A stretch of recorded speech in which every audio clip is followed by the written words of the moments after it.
ko'chadagi qanjiqlarga pul sarflagandan ko'ra uydagi bitta bolasiga et olib berishni bilmaydi shu erim. Majburligimdan sotib olman mana shu tillalarni, ishonasizmi? Shu ham erkakmi? Qancha uylanmagan bola menga uylanaman deb turib oldi. Bo'ldi opa, o'ylamang. Erkak kishining omadi bilan o'ynash bo'lmaydi. Qanaqa omad? Ko'tini ko'tarib ishlasa omad keladimi? Tavba Opa, qildim. cho'ti dardingiz juda ham og'ir ekan, men ko'tara olmayapman. Mana bu yerda lomlaringiz bor ekan, yaxshi izdelari bor ekan. Lomlaringiz 970 mingdan hisoblanadi. Yuring, ichkarida gaplashsak bo'ladimi? Mayli, yuring. Opa, bularni izdeli sifatida ola olmayman, bular lomga ketadi. Lekin mana bu brasletingiz holatlari zo'r bo'lgani uchun buni izdeli sifatida olib qolaman. Sen birinchi tarozni tekshirib olaylik uchun.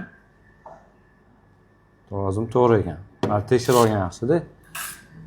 Hop, 31,57 gram, 31,57 gram. Gramini men sizga 1 milliondan qilib beraman. 31 million 570 ming so'm boribdi.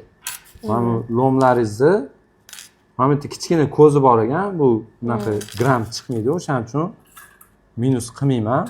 Bunday общий vesiga 31,13 gram ekan, 970 mingdan hisoblab beraman.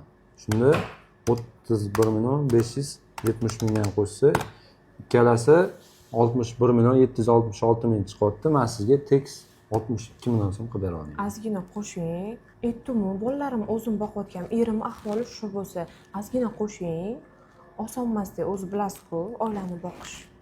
Opa, bularning 585 probada o'zi zo'r narxda, qimmat narxda hisobladim. Bundan yog'iga qo'sha olmayman. O'z sharoitingizni tushungan holda yaxshiroq, qimmatroq qilib hisobladim. Mayli, rahmat tushunganingiz uchun. Beravering. Bo'ldi opa, bo'lmasam hozir men sizga pul beraman. Mana, bu yerda 60 million, yana 2 million beraman.